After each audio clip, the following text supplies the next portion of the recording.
समृद्ध और समता मूलक राष्ट्र के निर्माण का मार्ग प्रशस्त हुआ है। झारखंड का इतिहास संघर्ष और बलिदान की गौरव गाथाओं से भरा हुआ है। धरती आबा बिरसा मुंडा, वीर सिद्धू कानू, बाबा तिलका माझी, चांद भैरव, बहन फूलो झानो, वीर बुद्धू भगत, जतरा टाना भगत, नीलांबर पीतांबर, पांडे गणपत राय, टिके तुमराव, शहीद विश्वनाथ सहदेव जैसे अनेक महान विभूतियों ने स्वतंत्रता के संघर्ष में अपनी आहुति दी है। राष्ट्र पर्व के इस पावन अवसर पर हमारे देश की सुरक्षा के लिए समर्पित वीर सैनिक, सुरक्षा बलों और पुलिस के जवानों को मैं स्वतंत्रता दिवस की बधाई देता हूं। हमारे देश के वीर सैनिक कठोरतम परिस्थिति में भी हमारे देश की सीमाओं की सुरक्षा कर रहे हैं। ऐसे सैनिकों के बहादुरी, देश प्रेम और बलिदान पर हम देशवासियों को गर्व है। झारखंड के लोग सहज एवं सरल हैं। आज इस मंच से मैं झारखंड वासियों को यह भरोसा दिलाना चाहता हूं कि उनका हक दिलाने के लिए हमारी सरकार वचनबद्ध है और पूरी निष्ठा से इस दिशा में काम कर रही है। झारखंड की सांस्कृतिक पहचान, यहाँ की मिट्टी में रची बसी परंपराओं और झारखंडी अस्मिता को सुरक्षित रखते हुए हम एक ऐसे राज्य के निर्माण के संकल्प को लेकर आगे बढ़ रहे हैं जहां विकास में सभी वर्गों की भागीदारी हो, गरीबों, आदिवासी, पिछड़े, दलित, अल्पसंख्यक के अधिकार की सुरक्षा हो तथा अंतिम व्यक्ति तक विकास का लाभ पहुंचे। हमारी सरकार ने विकास मूल मंत्र आधार लोकतंत्र का दृष्टिकोण अपनाया है। राज्य में विकास को गति देने के लिए नई नीतियां बनाई जा रही है तथा पूर्व की नीतियों में आवश्यकता अनुसार संशोधन भी किए जा रहे हैं। इसी क्रम में झारखंड औद्योगिक एवं निवेश प्रोत्साहन नीति 2021 लागू की गई है, जो अगले 5 साल तक प्रभावी रहेगी। प्राकृतिक संपदाओं से भरपूर तथा खनिज बहुमूल्य इस राज्य में गरीबों के लिए रोजगार अधिक से अधिक अवसर पैदा करने के लिए यह नीति मील के पत्थर साबित होगा।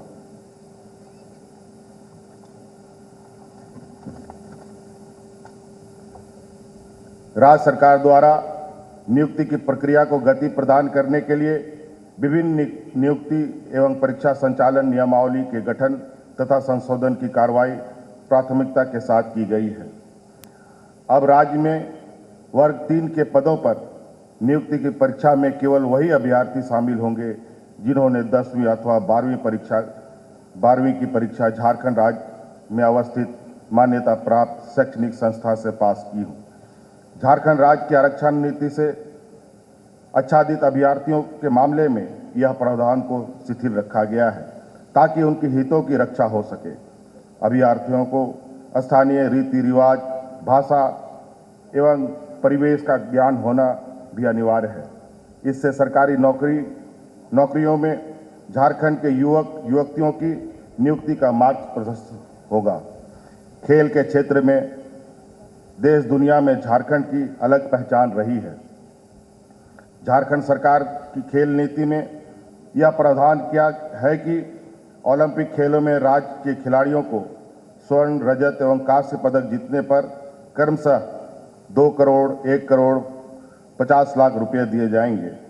भागीदारी के लिए 5 लाख रुपए देने का प्रावधान है। भारतीय हॉकी टीम में शामिल झारखंड की बेटियों सलीमा टेटे व निक्की प्रधान के बेहतर प्रदर्शन को सम्मान देते हुए इन खिलाड़ियों को 50 लाख रुपए नकद राशि भुगतान किया गया है। झारखंड सरकार के खिलाड़ियों को हर प्रकार की सुविधा देने के लिए दृढ़ संकल्प है। राज्य में खेल एवं खिलाड़ियों को प्रोत्साहित करने हेतु नई खेल नीति 2020 बनाई गई है।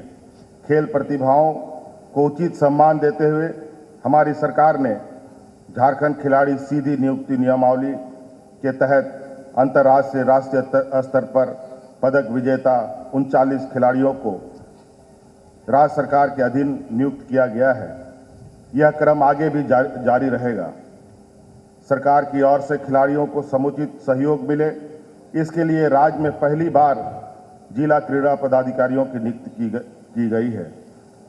हम खिलाड़ियों को हर संभव सुविधा प्रदान करना चाहते हैं ताकि दुनिया भर में झारखंड का नाम रोशन हो सके। आप सब अवगत हैं कि गत एक वर्ष से कोरोना महामारी से हम किस प्रकार जूझ रहे हैं। इस महामारी ने राज्य के विकास की गति को प्रभावित किया है। कोरोना महामारी की चुनौतियों के बीच जीवन भी और जीविका भी के मंत्र के साथ राज्य को विकास की पटरी पर लौटाने का प्रयास किया जा रहा है। राज्य की लगभग 75% जनसंख्या कृषि एवं संबंधित क्षेत्रों पर निर्भर है। ऐसे में ग्रामीण विकास ही राज्य के विकास का एक इंजन बन सकता है। इस सोच के साथ हमारी सरकार ने इस वर्ष के बजट में ग्रामीण विकास को प्राथमिकता देते हुए इस परिक्षेत्र के लिए 7,664 करोड़ रुपए का बजटीय उपबंध किया है। कृषि परिक्षेत्र के लिए 3,189 करोड़ रुपए का एवं पंचायती राज के लिए 2,623 करोड़ रुपए की राशि का प्रावधान किया है। राज्य में ग्रामीण अर्थव्यवस्था को सुदृढ़ करने तथा ग्रामीणों को रोजगार उपलब्ध करने की पहल की गई है। इस कार्य में मनरेगा योजना अहम भूमिका निभा रही है। विगत वर्ष हमारी सरकार ने मनरेगा एवं अन्य योजनाओं के माध्यम से 4 महत्वपूर्ण योजना यथा बिरसा हरित ग्राम योजना, नीलांबर पीतांबर जल समृद्धि योजना, वीर शहीद पोटो हो खेल योजना तथा दीदी बाड़ी योजना का शुभारंभ किया है। उक्त सभी योजनाओं को सफलता पूर्वक लागू किया गया है। बिरसा हरित ग्राम योजना के अंतर्गत लगभग 21,000 एकड़ भूमि में फलदार वृक्ष लगाए जा रहे हैं। नीलांबर पीतांबर जल समृद्धि योजना के तहत राज्य में जल छाजन सिद्धांत को अपनाते हुए लगभग 30,000 हेक्टेयर भूमि का उपचार किया गया है। वीर शहीद पोटो हो खेल विकास योजना के तहत 97 खेल मैदानों का निर्माण कार्य पूर्ण कर लिया गया है तथा 1,717 खेल मैदान का निर्माण कार्य प्रगति पर है।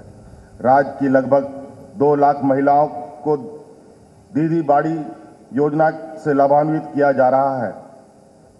विदित हो कि मनरेगा में राज्य सरकार ने अपनी निधि से राशि की व्यवस्था करते हुए अब दैनिक मजदूरी के रूप में 225 रुपये भुगतान करने का निर्णय लिया है। राष्ट्रीय ग्रामीण आजीविका मिशन के अंतर्गत राज्य के 24 जिलों के 263 प्रखंडों के 27,586 गांव में करीब 2,61,279 सखी मंडलों का गठन किया जा चुका है। झारखंड के करीब 32 लाख से अधिक ज़्यादा परिवारों को सखी मंडल से जोड़ा जा चुका है। आजीविका सशक्तिकरण के तहत करीब 17 लाख परिवारों को कृषि आधारित आजीविका एवं करीब 3 लाख परिवारों को पशुपालन से जोड़ा गया है। फूलो झानो आशीर्वाद अभियान के अंतर्गत राज्य के करीब 13,300 महिलाओं को हड़िया दारू निर्माण एवं बिक्री के कार्य से मुक्त कराकर आजीविका के अन्य साधनों से जोड़ा गया है। हमारे किसान भाई दिन रात मेहनत मजदूरी कर फसल उगाते हैं और राज्य के लिए खाद्य सुरक्षा सुनिश्चित करते हैं। कृषि के विकास एवं किसानों की खुशहाली के लिए हमारी सरकार हर स्तर पर प्रयास कर रही है। कृषि ऋण के बोझ से दबे राज्य के छोटे एवं सीमांत किसान को राहत पहुंचाने के लिए झारखंड राज्य कृषि ऋण माफी योजना लागू की गई है। इस योजना के अंतर्गत कुल 750 करोड़ रुपए की राशि 1,82,561 कृषकों को ऋण खाते में ट्रांसफर की गई है। झारखंड राज्य के किसानों के हित को ध्यान में रखते हुए उन्हें कृषि उत्पादन में आर्थिक नुकसान की भरपाई हेतु वित्त वर्ष 2021-22 में झारखंड राज्य फसल राहत योजना प्रारंभ की जा रही है। इसके अंतर्गत प्रतिकूल मौसम के कारण फसलों के उत्पादन में नुकसान होने की स्थिति में क्षति का आकलन कर किसानों को वित्तीय सहायता प्रदान की जा सकेगी। बिरसा किसान के रूप में राज्य के किसानों को एक नई पहचान मिली है। 9 अगस्त को विश्व आदिवासी दिवस के अवसर पर किसानों के लिए 734 करोड़ रुपए की योजना की शुरुआत की गई है। राज्य भर में 2 लाख किसानों को 587 करोड़ रुपए का ऋण स्वीकृत किया गया है। पशुधन योजना के तहत राज्य के 62,000 किसानों को कुल 147 करोड़ रुपए अनुदान के रूप में उपलब्ध कराया गया है। हमारी सरकार की सोच है, खेती ही किसानों का बैंक है, पशुपालन ही उनका ATM है। पशुपालन के द्वारा राज्य के किसानों को स्वावलंबी बनाने का प्रयास किया जा रहा है। ग्रामीण किसानों को खेतीहर मजदूर भाइयों को अनुदान पर पशुधन उपलब्ध कराया जा रहा है। साथ ही पशुपालन के लिए शेड निर्माण हेतु भी अनुदान दिया जा रहा है। झारखंड के GDP में कृषि की योगदान को 12% से बढ़ाकर 20% करने का लक्ष्य के साथ कार्य योजना तैयार कर योजनाओं को मूल रूप दिया जा रहा है। इस वर्ष नई योजना के रूप में समेकित बिरसा ग्राम विकास योजना सह कृषक पाठशाला की शुरुआत की जा रही है।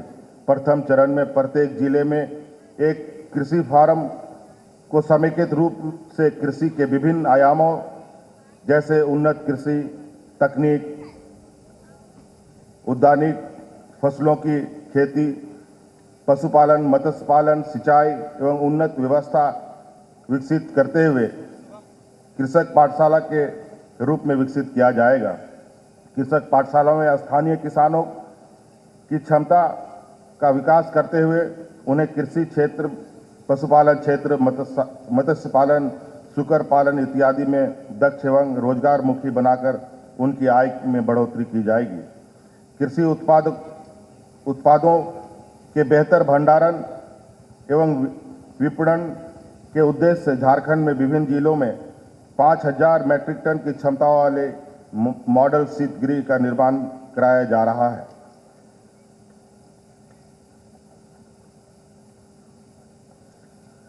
राज्य में सिंचाई व्यवस्था को सुदृढ़ करने हेतु निरंतर प्रयास किया जा रहा है। राज्य की पुरानी वृहद एवं मध्य सिंचाई योजना के रिनोवेशन का कार्य किया जा रहा है। इसके अंतर्गत कुल 102 पुरानी वृहद एवं मध्य सिंचाई योजना को चिन्हित कर 33 सिंचाई योजनाओं का रिनोवेशन का कार्य पूर्ण कर 44,296 हेक्टेयर भूमि पर सिंचाई की सुविधा बहाल की गई है तथा विभिन्न जिलों के 40 योजनाओं का कार्य प्रगति पर है। सिंचाई योजनाओं में विस्थापन, डूब क्षेत्र, भूमि अधिग्रहण को न्यूनतम करने के उद्देश्य से मेगा लिफ्ट सिंचाई परियोजना की परिकल्पना की गई है। इस योजना के अंतर्गत गढ़वा पलामू जिले में सोन कन्हर पाइपलाइन योजना क्रियान्वित किया जा रहा है। हरी भरी धरती हमारी झारखंड की पहचान है। तीव्र शहरीकरण से झारखंड की हरियाली को प्रभावित किया है। शहरी क्षेत्र को हरा भरा करने हेतु शहरी वानिकी योजना के नाम से एक नई योजना शुरुआत की जा रही है। इस योजना के तहत पूरे राज्य के शहरी क्षेत्रों में उपलब्ध वन भूमि एवं सड़क के किनारे वृक्षारोपण का कार्य किया जाएगा। शहरी क्षेत्रों में अब तक निर्मित पार्कों का विकास किया जाएगा ताकि आम लोगों को प्राकृतिक वातावरण के साथ साथ मनोरंजन का साधन भी उपलब्ध हो सके। शहरी क्षेत्रों में श्रमिकों को रोजगार उपलब्ध कराने हेतु मुख्यमंत्री श्रमिक योजना लागू की गई है। इस योजना के अंतर्गत अब तक 15,442 लोगों को रोजगार उपलब्ध कराया गया है तथा कुल 1,13,000 मानव दिवस सृजन किया गया है। लघु एवं कुटीर उद्योग का विकास कर राज्य की अर्थव्यवस्था को मजबूत करने का कार्य भी किया जा रहा है। झारखंड रेशम उत्पादन में देश का प्रमुख एवं अग्रणी राज्य है। तसर उत्पादन में गुणात्मक एवं संख्यात्मक वृद्धि के उद्देश्य से राज्य सरकार द्वारा रेशम उत्पादकों को उन्नत कीट पालन तकनीक का प्रशिक्षण दिया जा रहा है। झारखंड, खासकर संथाल परगना में पारंपरिक रूप से उपलब्ध बांस शिल्प हुनर को राष्ट्रीय स्तर पर पहचान दिलाने के लिए मुख्यमंत्री लघु एवं कुटीर उद्यम विकास बोर्ड द्वारा पूरे राज्य में 10,336 लाभुकों का चयन कर उन्हें बाजार आधारित बांस शिल्प में 30 दिवसीय प्रशिक्षण दिया जा रहा है। राज्य के विकास में सभी वर्गों की भागीदारी सुनिश्चित करने के लिए मुख्यमंत्री रोजगार सृजन योजना के अंतर्गत ग्रामीणों एवं शहरी क्षेत्रों में अनुसूचित जनजाति, अनुसूचित जाति, अल्पसंख्यक वर्ग, पिछड़ा वर्ग के युवाओं को रोजगार शुरू करने हेतु सुगम एवं सस्ते दर पर ऋण पर अनुदान का लाभ दिया जा रहा है। इस योजना के अंतर्गत लाभुकों को अधिकतम 25 लाख रुपए का ऋण दिए जाने का प्रावधान है, जिसमें ऋण अनुदान 40% की दर से या अधिकतम 5 लाख रुपए दोनों में से जो कम राशि हो लाभुकों को दिया जाएगा। मैं इस मंच से राज्य के युवा शक्ति से अपील करना चाहूँगा, आप उपरोक्त योजनाओं का ज़्यादा से ज़्यादा लाभ उठावें। गुणात्मक शिक्षा उपलब्ध कराना हमारी सरकार की प्राथमिकता है। शिक्षा की गुणवत्ता बढ़ाने तथा राज्य में शिक्षा व्यवस्था को सुदृढ़ करने हेतु राज्य सरकार द्वारा 80 उत्कृष्ट विद्यालय तथा 325 प्रखंड स्तरीय लीडर स्कूल के साथ साथ 4,091 पंचायत स्तरीय आदर्श विद्यालय की परिकल्पना की गई है। पहले चरण में लगभग 290 करोड़ रुपए की लागत से जिला स्तरीय 40 विद्यालयों को स्कूल ऑफ एक्सेलेंसी के रूप में विकसित करने हेतु कार्य प्रारंभ कर दिया गया है।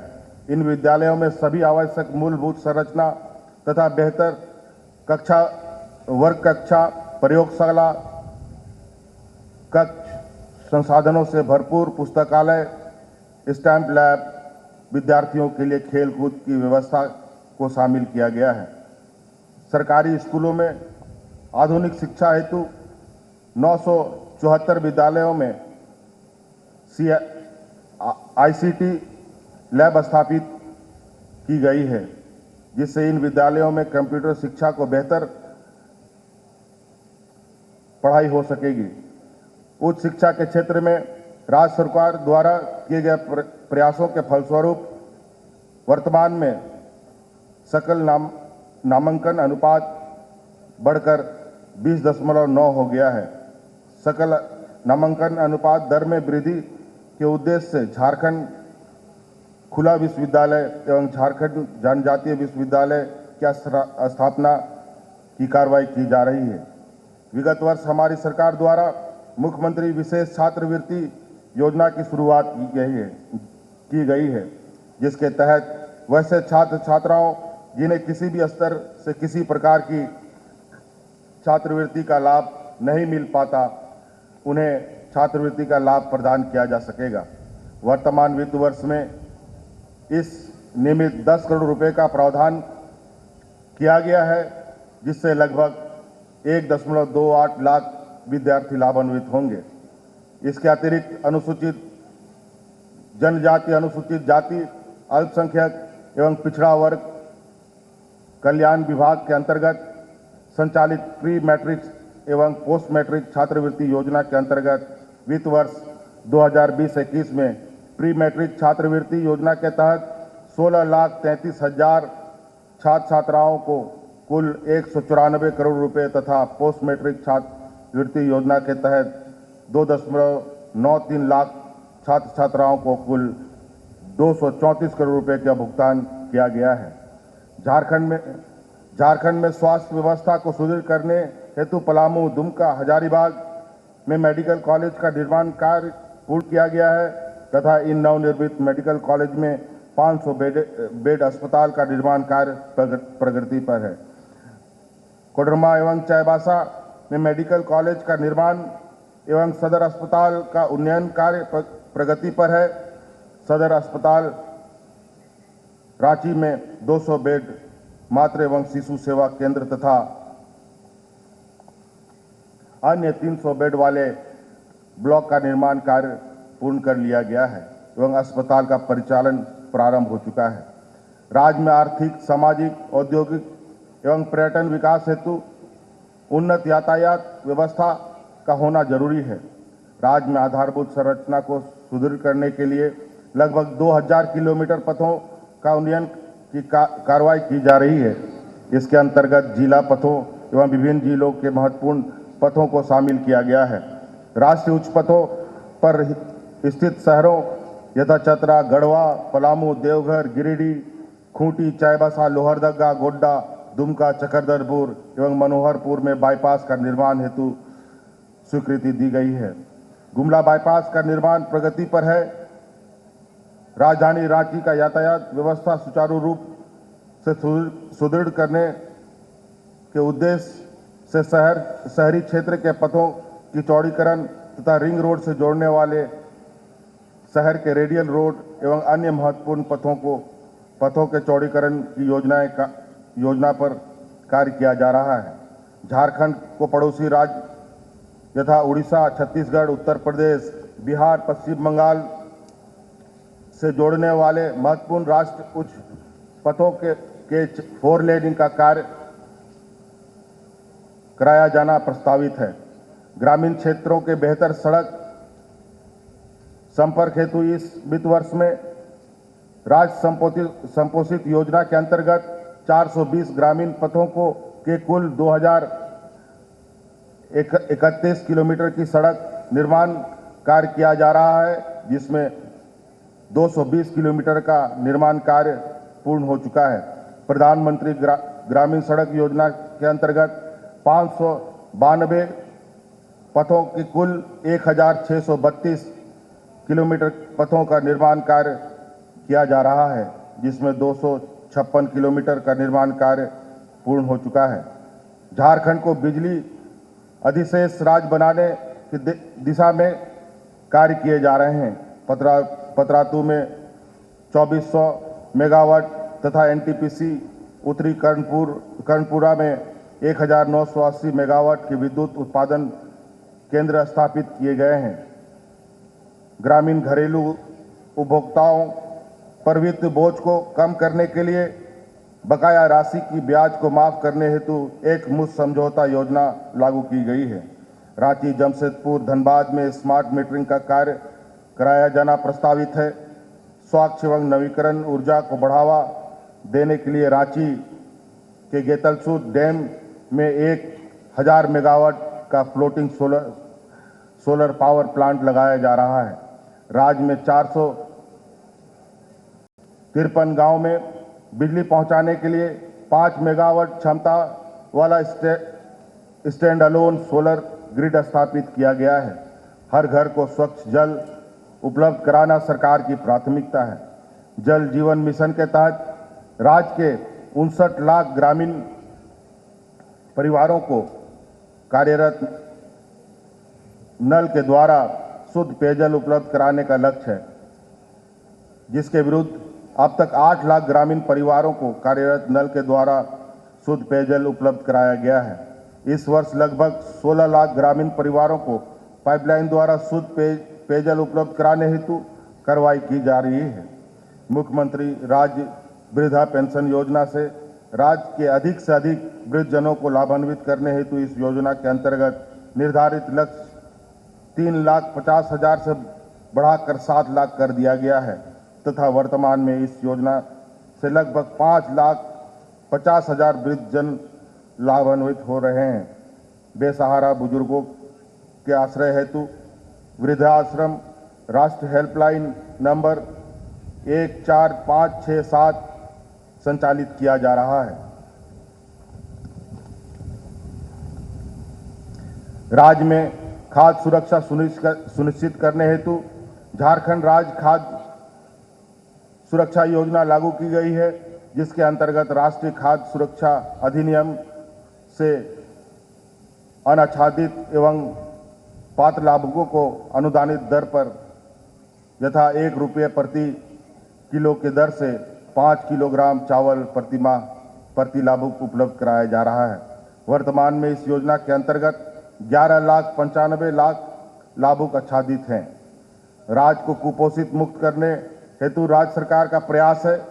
हमारी सरकार राज्य में 38,432 आंगनवाड़ी केंद्रों के माध्यम से कोरोना काल में भी घर घर जाकर बच्चों, गर्भवती महिलाओं तथा धात्री माताओं को गुणात्मक पौष्टिक आहार उपलब्ध करा रही हैं।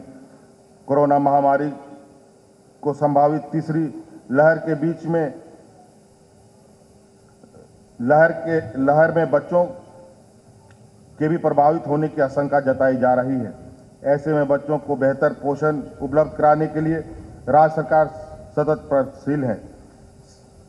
राज्य सरकार सभी आंगनबाड़ी केंद्रों को पूरक पोषाहार पकाने हेतु एलपीजी की सुविधा उपलब्ध करा दी है।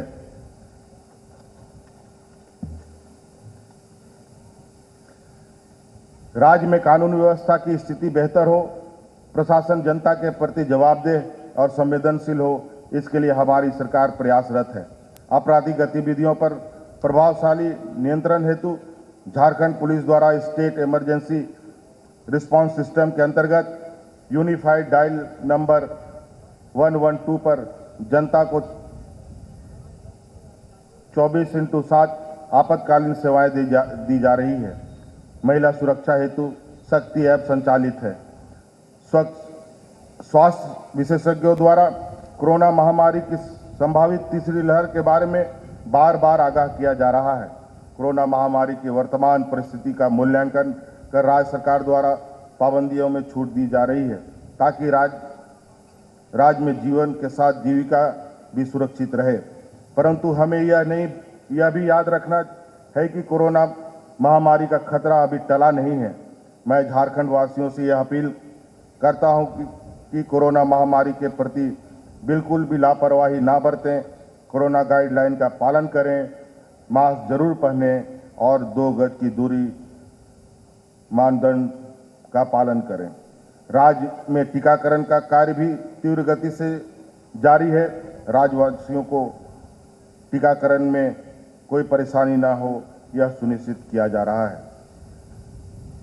सभी राज्यवासी यथाशीघ्र अपने परिजनों का टीकाकरण करा लें, खुद भी सुरक्षित रहें और दूसरों को भी सुरक्षित रहने में मदद करें।